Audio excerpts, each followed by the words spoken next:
ओम नमः सिद्धेभ्यः।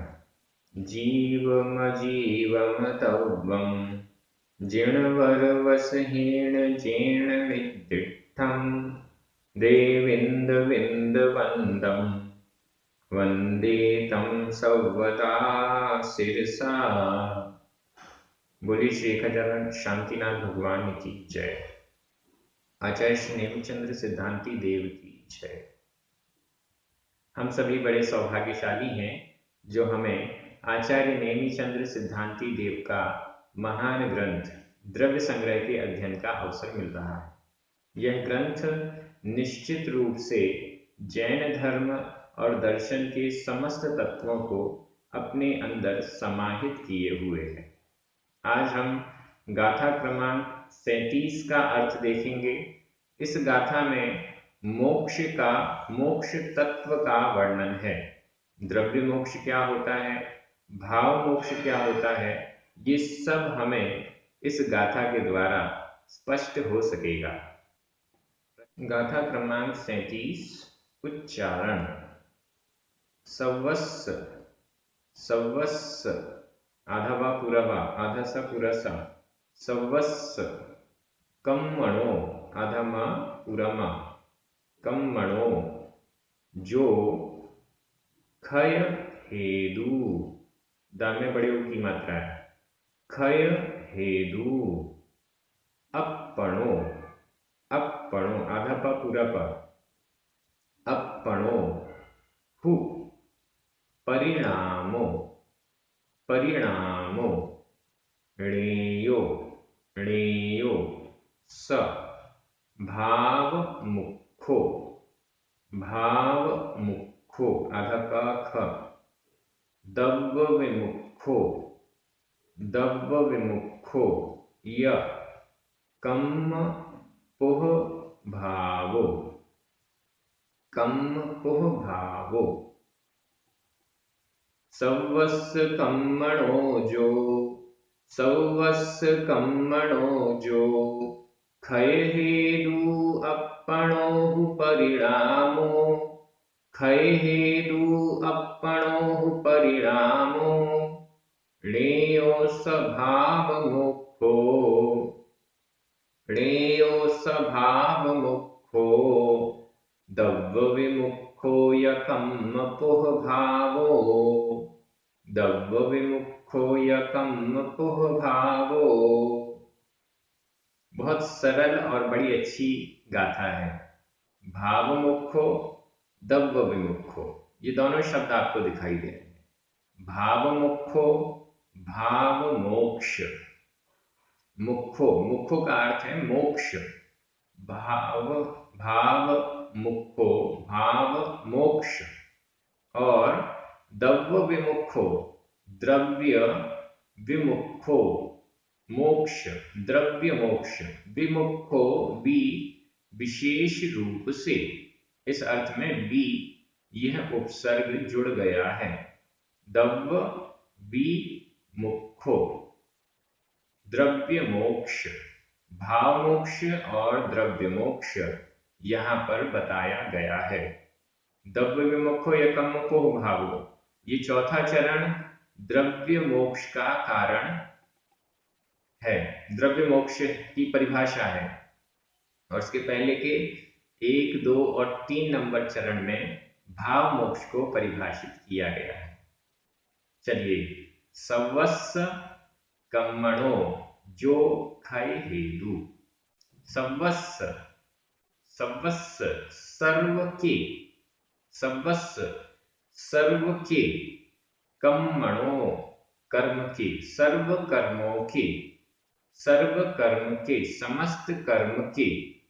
सव सर्व समस्त, कम्मणो कर्म के, समस्त कर्म के, सभी कर्म के।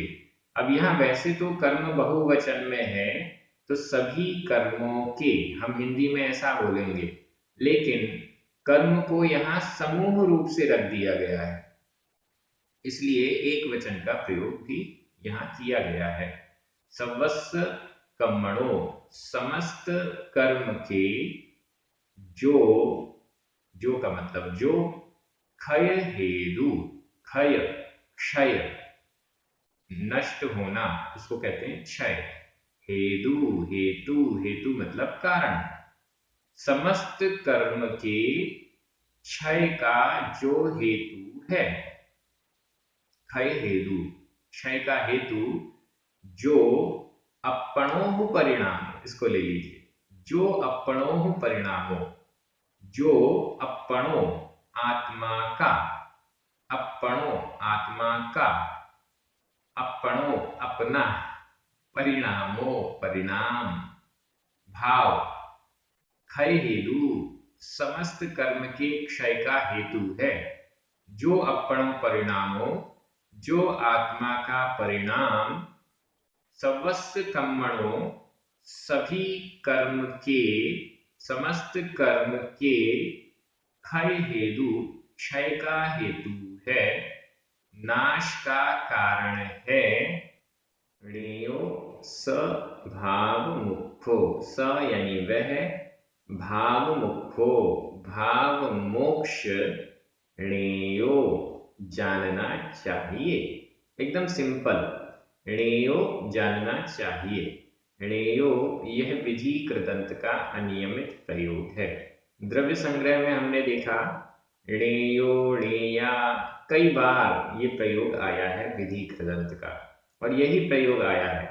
णायब्बा भी आया है और भी आए हैं, लेकिन ये णेया णेयो ये ज्यादा प्रयोग में आया है। भाव मुख्यो णेयो, भाव मोक्ष णेयो जानना चाहिए। स यानी वह भाव मोक्ष जानना चाहिए। किसे भाव मोक्ष कहा गया? समस्त कर्म के क्षय का जो हेतु है, वह आत्मा का परिणाम भाव मोक्ष है। अभी निर्जरा अलग थी, निर्जरा में भी कर्म का क्षय हो रहा था, लेकिन समस्त कर्मों का क्षय नहीं हो रहा था। कर्म झड़ रहे थे, नष्ट हो रहे थे, तपस्या आदि के द्वारा कर्मों की स्थितियां कम हो रही थी, कर्मों के अनुभाग कम हो रहे थे, कर्म धीरे धीरे नाश को प्राप्त हो रहे थे। लेकिन वो कंडीशन जिसमें समस्त कर्म हट जाते हैं, समस्त कर्म झड़ा दिए जाते हैं, नष्ट कर दिए जाते हैं, उस कंडीशन को मोक्ष कहते हैं। बड़ा सिंपल है, नाव के छेद जितने भी थे उन सबको बंद कर दिया है, संवर हो गया।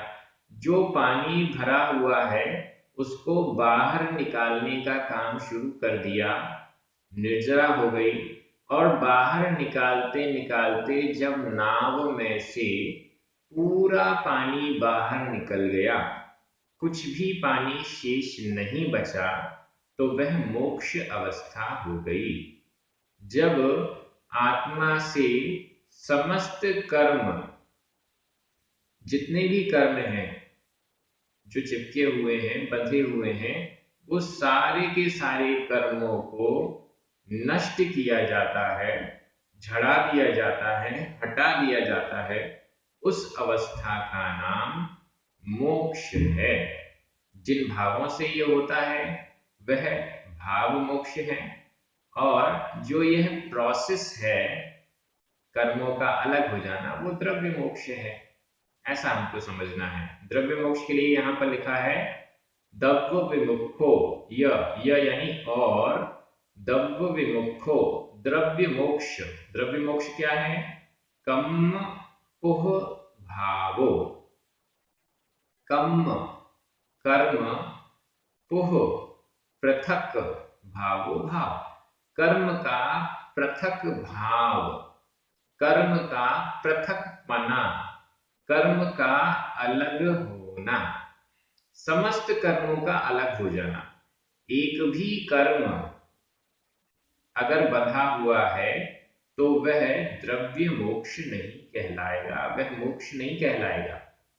एक भी कर्म यदि बंधा हुआ है तो द्रव्य मोक्ष नहीं है। निर्जरा भले चल रही है, लेकिन जब तक पूरा खाली नहीं हो जाएगा, पूरे कर्मों का पृथकपना नहीं हो जाएगा, सारे कर्म आत्मा से अलग नहीं हो जाएंगे तब तक द्रव्य मोक्ष की कंडीशन नहीं बनेगी।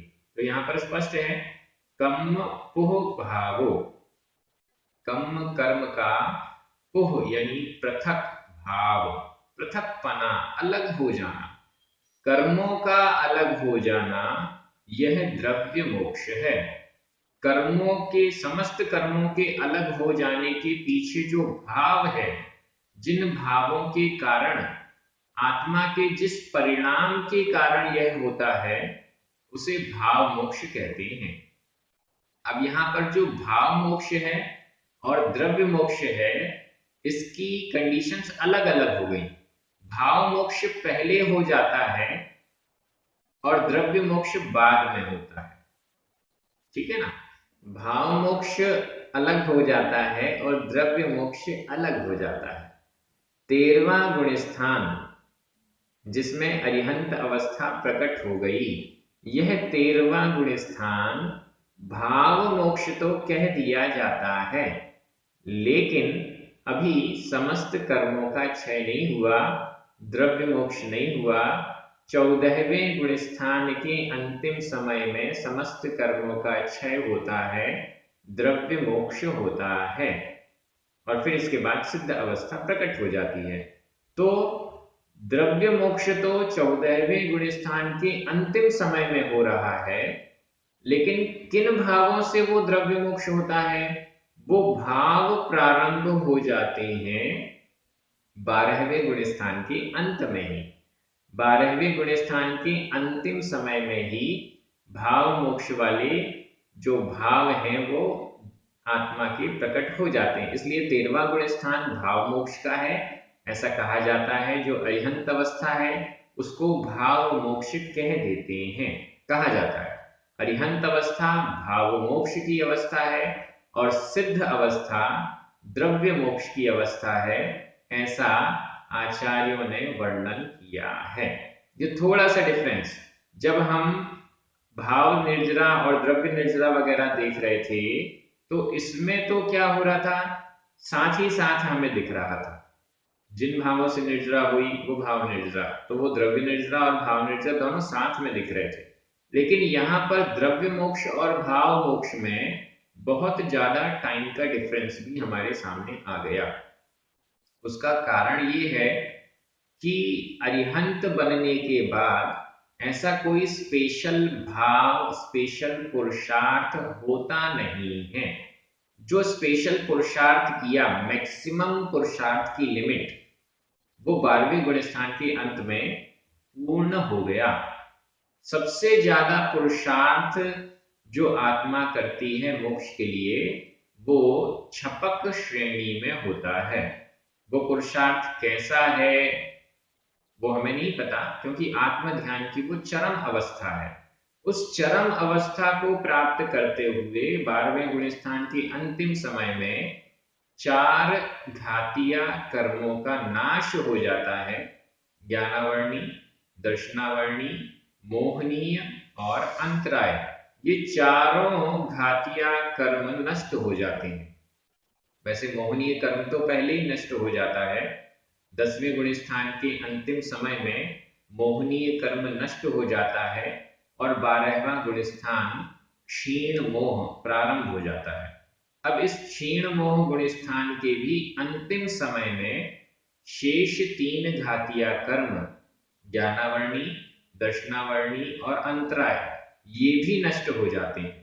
अब इनके नष्ट होते ही 13वां गुण स्थान प्रारंभ हुआ, अरिहंत अवस्था प्रारंभ हुई, केवल ज्ञान प्राप्त हुआ, ये सब हो जाता है। तो यह 13वां गुण स्थान हो जाता है। अब यह जो अवस्था है इसको ही भाव मोक्ष कह देते हैं। इसके बाद कोई विशेष पुरुषार्थ नहीं है, नॉर्मल जितनी आयु है उतनी आयु है, कोई ध्यान की अवस्था होती नहीं। 13वें गुण स्थान में अरिहंत भगवान समोषण में विराजमान है या गंधकुटी में विराजमान है, कोई स्पेशल पुरुषार्थ या तपस्या कर रहे हो ऐसा नहीं होता है, क्योंकि जो मेन तपस्या करनी थी मोहनीय कर्म को क्षय करने के लिए वो कर चुके हैं। जो मेन तपस्या करनी थी घातिया कर्मों को क्षय करने के लिए वो कर चुके हैं, सारा पुरुषार्थ कर चुके हैं, इसलिए उनको कृतकृत्य भी कहते हैं। जो करना था कर लिया। इसीलिए जो भाव मोक्ष की बात है वो यहीं से शुरू हो जाती है। ये ही भाव हैं जिनसे आगे द्रव्य मोक्षपना प्रकट होने वाला है।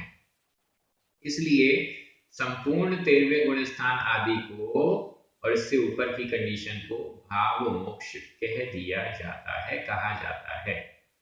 और द्रव्य मोक्ष जब सारे कर्म अलग हो जाएंगे, अघातीय कर्म भी नष्ट हो जाएंगे, तो वह कंडीशन द्रव्य मोक्ष की प्रकट हो जाएगी।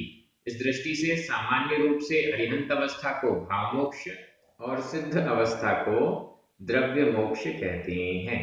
इस प्रकार से गाथा एकदम क्लियर हो गई। एक बार फिर से थोड़ा सा देख लेते हैं।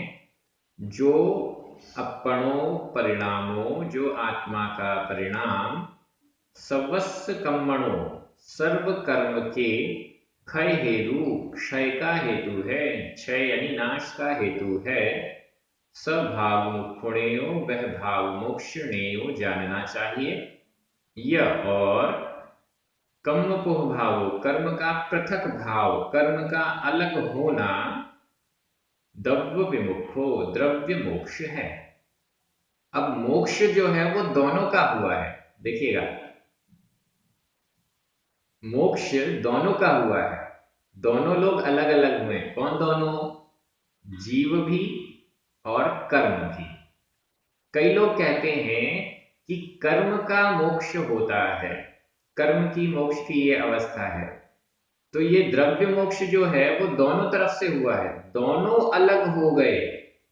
जीव भी अलग हो गया, कर्म भी अलग हो गया।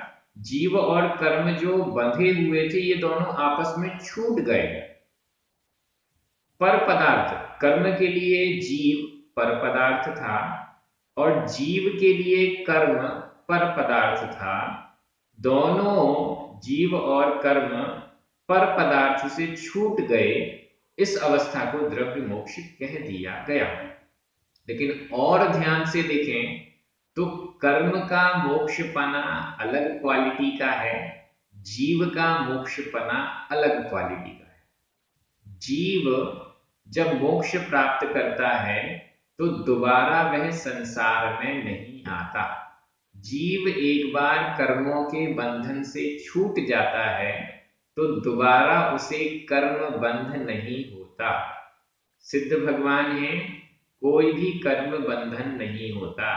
उनके आसपास अनंतानंत कर्म वर्गणाएं हैं। जहां पर वो स्थित हैं उस प्रदेश में भी, आकाश के उस प्रदेश में भी अनंतानंत कर्म वर्गणाएं हैं। लेकिन सिद्ध भगवान कभी कर्म का बंध नहीं करते हैं। क्यों नहीं करते हैं? कर्म के आश्रव और कर्म के बंध का जो कारण था उसका अभाव हो गया है। उन्होंने समस्त भाव आश्रव और भाव बंध को समाप्त कर दिया है। इस दृष्टि से उनको कभी भी कर्म का बंध आगे भविष्य में नहीं होने वाला है। लेकिन कर्मों की कंडीशन ऐसी नहीं है। कर्म का आत्मा से पृथक भाव हुआ है, लेकिन हो सकता है अगले ही समय किसी अन्य आत्मा से वो बंध जाए, किसी अन्य पुद्गल के रूप में वो परिणमित हो जाए। कर्म से कोई और वर्गना बन जाए, कार्मण वर्गना से फिर कोई और वर्गना बन जाए। इस टाइप से पुद्गल का कभी भी ऐसा मुक्तपना नहीं होता। अणु है, ये इसकी शुद्ध अवस्था है। लेकिन जब अनेक अणु मिलते हैं, एक या एक से अधिक अणु आपस में मिल जाते हैं, तो वो उसकी अशुद्ध अवस्था कहलाती है। अब यह पुद्गल अशुद्ध अवस्था में भी होता है, फिर वापस छूट गया तो शुद्ध अवस्था में हो जाता है, फिर अशुद्ध, फिर शुद्ध, शुद्ध अशुद्ध बना उसका ऐसा चलता रहता है। ऐसा नहीं होता कि एक बार पुद्गल शुद्ध हो गया तो हमेशा शुद्ध रहेगा, ऐसा नहीं होता। लेकिन जीव के साथ अनादि काल से अशुद्धपना है और मोक्ष को प्राप्त करने के बाद जब वह पूर्ण रूप से शुद्ध अवस्था को प्राप्त हो गया तो कभी भी अशुद्ध नहीं होता है, ऐसा समझना चाहिए। तो इस प्रकार से मोक्ष की पूरी व्यवस्था कैसे होती है, द्रव्य मोक्ष कैसे होता है और उसके पहले भाव मोक्ष किसे कहा जाता है, ये हमने इस गाथा के माध्यम से समझा। निर्जरा की ही उत्कृष्टता, परिपूर्णता मोक्ष कही जाएगी। निर्जरा एक स्टेप है, धीरे धीरे कर्मों को अलग किया जा रहा है और जब उसका फल प्राप्त हो गया, सारे कर्म अलग हो गए, तो वह मोक्ष की अवस्था प्रकट हो गई, ऐसा हमें समझना चाहिए। कई लोग कहते हैं कि मोक्ष में क्या करेंगे, मोक्ष में तो कोई काम नहीं है, मोक्ष में क्या सुख मिलेगा, यहाँ संसार में है तो कुछ कर रहे हैं, काम हो रहा है, ये इधर उधर घूमना फिरना सब कितनी चीजें हो रही हैं, लेकिन जब मोक्ष अवस्था को प्राप्त करेंगे तो ये सब बंद हो जाएगा, तो वहां कौन सा सुख है। ये वही मानसिकता है। बहुत लंबे समय से एक व्यक्ति जेल में है, बहुत लंबे समय से आजीवन कारावास। अब वह आजीवन कारावास वाला कैदी दिन भर जेल में कोई ना कोई क्रियाएं टाइम टू टाइम करता रहता है जो उनको कही जाती हैं। अब जब उसकी जेल से छुट्टी होती है, मोक्ष होता है उसको, तो वह ये सोचने लगता है कि अब मेरा टाइम पास कैसे होगा। क्या वो ऐसा सोचता है?